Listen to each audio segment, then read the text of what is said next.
Saturday or Sunday is not a Sabbath, and I'm about to prove that in this short video. But not only this, I will also show you when exactly is the true Sabbath day. This knowledge may either give you goosebumps or upset you. It all depends on your love for the Holy Bible. If you have never heard of lunisolar calendar, then it's my pure pleasure to tell you about it today. I've spent many months studying this subject, and I was skeptical just like you are right now, but at the end of the day, truth is truth and it must be told. There are over 100 verses that refer to this calendar, but in this video I will use only 10 of them, and I believe that's more than I need. If there are over 100 verses that support this calendar, then how many more do you need to understand that God is the creator of our calendar and He also controls the time? These 10 verses that I mentioned come from 9 different books of the Bible, so that you can see that this calendar is consistent from Genesis to Revelation and it does not change, just like our God. What we cannot say about our man-made pagan unbiblical calendar that has been manipulated multiple times and is still far from perfect. Anyway, let me analyze our 10 verses. Let me start with the easiest and leave the difficult ones for the end, so that first you will get the basics and the proper understanding of how this calendar works. Luckily, our first verse is located at the very beginning of the Bible and talks about the basics. And God said, "Let there be lights in the firmament of the heaven to divide the day from the night, and let them be for signs, and for seasons, and for days and years." Just from this verse alone, we can build an entire biblical calendar. As you can see, the sun and the moon have been created to be observed and used to count the time. So let's break it down. The job of the moon is to show us the length of the weeks and months, and the job of the sun is to show us the length of the days and years. So the main rule says observation over calculation. And even the Merriam-Webster dictionary states that a month is a measure of time corresponding nearly to the period of the moon's revolution and amounting to approximately 4 weeks or 30 days or 1/12 of a year. But let's go back to our verse. Generally, there are 7 biblical units of time. Number 7 is not a coincidence here. As I showed you before, the moon is for the weeks and months, and the sun is for the days and years. And basically, that's all you need to count the time. How do I know this? Because God showed us the same pattern in the very beginning of the Holy Bible. Days and years are easy to understand, but signs and seasons need more explanation. The same Hebrew word for signs can be found in the next book and explains what exactly a sign is. It is a sign between me and the children of Israel forever. For in 6 days the Lord made heaven and earth, and on the 7th day He rested, and was refreshed. As for seasons, some translate it as seasons of the year, but biblically speaking, there are festivals that are based on the moon observation. To prove this, I will use another verse from our list, where the same Hebrew word was used. He appointed the moon for seasons, the sun knoweth his going down. Funny enough, the last book of the Bible also talks about the 4 units of time. And the 4 angels were loosed, which were prepared for an hour, and a day, and a month, and a year, for to slay the 3rd part of men. And this is what I'm calling the consistency of the Holy Bible. So the first 2 verses helped us to pull out the basics, but the 3rd verse will help us to build the calendar. And it shall come to pass that from one new moon to another, and from one Sabbath to another, shall all flesh come to worship before me, said the Lord. This verse is an unfulfilled prophecy, and it talks about the future millennium of Jesus Christ. So the new moon is the first day of the month, and the Sabbath is always the 7th day of the week. Worship will take place from new moon to new moon, and from Sabbath to Sabbath. And to put it in simple words, we will worship God every month and every week. Isn't that amazing? That the true biblical calendar will be finally restored with the second coming of Jesus Christ. But before this happens, we must educate and prepare ourselves not to be surprised that what we followed so far was a pure lie. So what else we will do in the millennium of Jesus Christ? Believe it or not, but you will keep the Feast of Tabernacles. Our next verse is again a beautiful unfulfilled prophecy. And it shall come to pass that every one that is left of all the nations which came against Jerusalem shall even go up from year to year to worship the King, the Lord of hosts, and to keep the Feast of Tabernacles. And you guessed it, this feast will be based on none else but this very calendar. Even in the time of Moses, this calendar was used to keep the same feast. Our 5th verse talks about the same festival but in a slightly different way.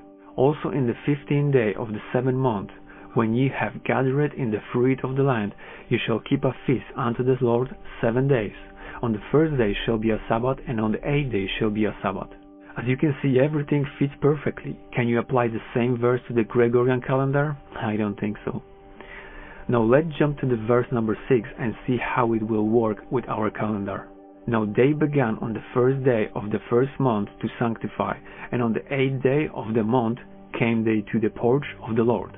So they sanctified the house of the Lord in 8 days, and in the 16th day of the 1st month they made an end.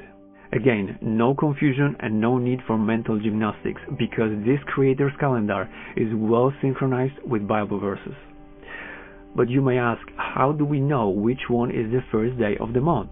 Well, our 7th verse can explain this quite well. Let me show you. So David hid himself in the field, and when the new moon was come, the king sat him down to eat meat. And it came to pass on the morrow, which was the 2nd day of the month, that David's place was empty. And Saul said unto Jonathan his son, Wherefore cometh not the son of Jesse to meat, neither yesterday nor today? From this verse you can clearly see that the new moon is always the 1st day of the month. New moon was not an ordinary day, and we can find out more about this in our 8th verse. Blow up the trumpet in the new moon, in the time appointed, on the solemn feast day. This trumpet could also be heard on the full moon, which is here translated as time appointed. And according to some scholars, that was most likely the 1st day of the Feast of Tabernacles, or Feast of Passover. So was there a big difference between the new moon and a Sabbath? Well, not really. Our 9th verse explained that both of these days were very important to our God. Thus said the Lord God, The gate of the inner court that looketh toward the east shall be shut the 6 working days, but on the Sabbath it shall be opened, and in the day of the new moon it shall be opened. Both new moon and Sabbath were special days on God's calendar, and any type of business activity were forbidden, which you can read more about from the book of Amos, chapter 8, verse 5. And finally, our last verse, which for some reasons is quite problematic and difficult to explain.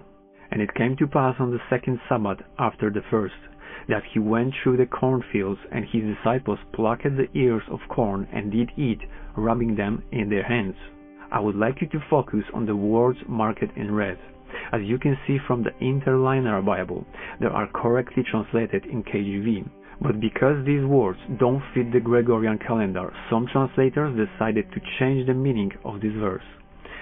And we can see that, for example, in the most corrupted Bible of our times, which is obviously NIV.